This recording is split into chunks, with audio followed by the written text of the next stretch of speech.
दोस्तों आज की इस वीडियो में हम लोग बात करने वाले हैं जोमेटो स्टॉक के बारे में जिसका नया नाम इटर्नल है। आज की इस वीडियो में इसके फाइनेंशियल रिजल्ट्स के बारे में थोड़ा सा डिस्कशन करेंगे कि क्यों ऐसा हुआ कि इसका जो प्रॉफिट थे क्वार्टर वन के वो 90% से नीचे आ गए, लेकिन फिर भी स्टॉक रैली कर रहा है। और ऐसी क्या बात है जो एज ए इन्वेस्टर आपको पता होनी चाहिए, इसके बारे में डिटेल में बात करेंगे। और मैनेजमेंट ने क्या कॉमेंट्री दी है अपने बिजनेस को लेकर, इसके बारे में डिटेल में बात करेंगे। वीडियो को मैं स्टार्ट करूँ उससे पहले चैनल के ऊपर आप पहली बार आए हो तो मेक श्योर कीजिए चैनल को आप सब्सक्राइब करो। यहाँ पे हम लोग स्टॉक मार्केट के रिलेटेड बहुत सारी चीजों के बारे में बात करते हैं। अब अगर मैं जोमेटो स्टॉक की बात करता हूँ ना दोस्तों, तो ये नए जमाने का स्टॉक है। कहीं ना कहीं इसके जो फाइनेंशियल्स है वो ट्रेडिशनल वे ऑफ इन्वेस्टिंग के कहीं ना कहीं लॉजिक में नहीं बैठते हैं, बिकॉज कंपनी स्टार्टिंग में बहुत लॉस करती है और फिर बिजनेस में कोई एक स्लाइड सा चेंज करती है और उसके प्रॉफिट्स बरसने लगते हैं। कुछ इस तरीके से बिजनेस ये सारी स्टार्टअप कंपनीज करती है, स्पेशली अपनी जो कैश है उसको बर्न करने का काम करते हैं। स्टार्टिंग के डेज में कस्टमर एक्विजिशन करती है और उसके बाद बिजनेस में चेंजेस करना शुरू कर देती है। तो यही बात ज़ोमैटो के बारे में साबित सही हो रही है। कहीं न कहीं अगर हम क्वार्टर वन का प्रॉफिट देखेंगे वो 90% से नीचे आ चुका है, लेकिन फिर भी स्टॉक रैली कर रहा है जस्ट बिकॉज़ मैनेजमेंट में जो कमेंट्री दी है अपने स्टॉक को लेकर, अपने बिज़नेस को लेकर, वो काफ़ी ज़्यादा पॉजिटिव है। इसके पहले सबसे पहली जो बात जो ज़ोमैटो स्टॉक के लिए इम्पोर्टेंट साबित होगी वो है ब्लिंकिट।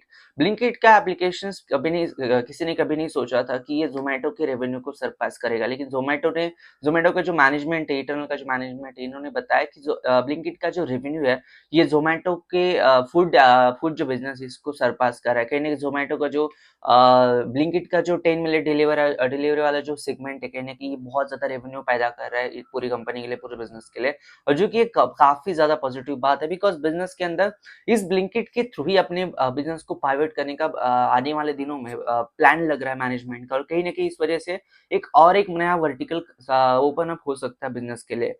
जो नंबर 2 चीज़ है वो है ज़ोमैटो के लिए इम्पोर्टेंट कि इसके जो EBITDA है वो कहीं न कहीं margin year on year basis के ऊपर बढ़ रहा है, जो कि कंपनी के लिए ऑब्वियसली अच्छी बात है।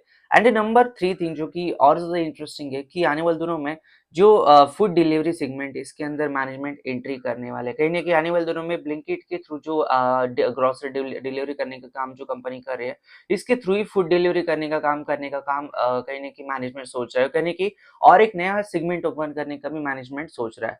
और जो इम्पोर्टेंट बात होगी कि डिस्ट्रिक्ट जो एप्लीकेशन एक्विजिशन किया था, पेटीएम का जो मूवी का बिजनेस एक्विजिशन किया था ज़ोमैटो ने, कहीं न कहीं उसका जो पर टिकट साइज़ है दोस्तों वो सरपास कर रहा है ज़ोमैटो और ब्लिंकिट दोनों बिज़नेस को लेकर। यानी कि अगर ₹200 ज़ोमैटो के ऊपर डिलीवरी ऑर्डर साइज़ है, ब्लिंकिट के ऊपर ₹200, तो वो जो डिस्ट्रिक्ट है वहाँ पे ₹300-400 जो एवरेज टिकट साइज़ है वो हो रहा है। कहीं न कहीं इस वजह से हायर एवरेज रेवेन्यू वहाँ पे क्रिएट हो रहा है पर ऑर्डर, जिस वजह से इनके रेवेन्यूज़ बढ़ रहे हैं, जो कि मैनेजमेंट की तरफ से बहुत पॉजिटिव चीज़ साबित हो गए, जिस वजह से इन्वेस्टर भी काफ़ी ज़्यादा खुश हो गए।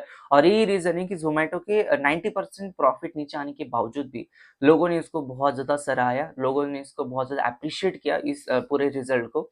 और इस वजह से जितने सारे ब्रोकरेज हाउसेस है या ये मोटिल ओसवाल वगैरह जैसे सारे ब्रोकरेज हाउसेस ने भी अपने टारगेट्स को रिवाइज़ किया है ज़ोमैटो को शेयर को लेकर, रिटेल के स्टॉक को लेकर। और एज़ ए इन्वेस्टर आपको एक चीज़ पता होनी चाहिए कि unless and until company pivot कर रही है, unless and until company expansion कर रही है, कंपनी ने एक्विजिशंस कर रही है, एज़ ए इन्वेस्टर आपके लिए काफ़ी ज़्यादा अच्छी बात है। बिज़नेस के अंदर कोई ऐसी बहुत बड़ी प्रॉब्लम नहीं लग रही है शॉर्ट टर्म में कि बहुत बड़े क्राइसिस बिज़नेस के ऊपर आ सकते हैं।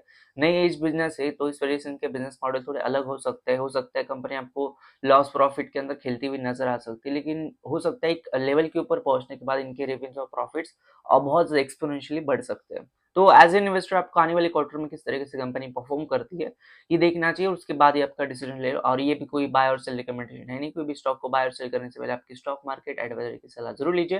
धन्यवाद दोस्तों, ये वीडियो देखने के लिए। धन्यवाद।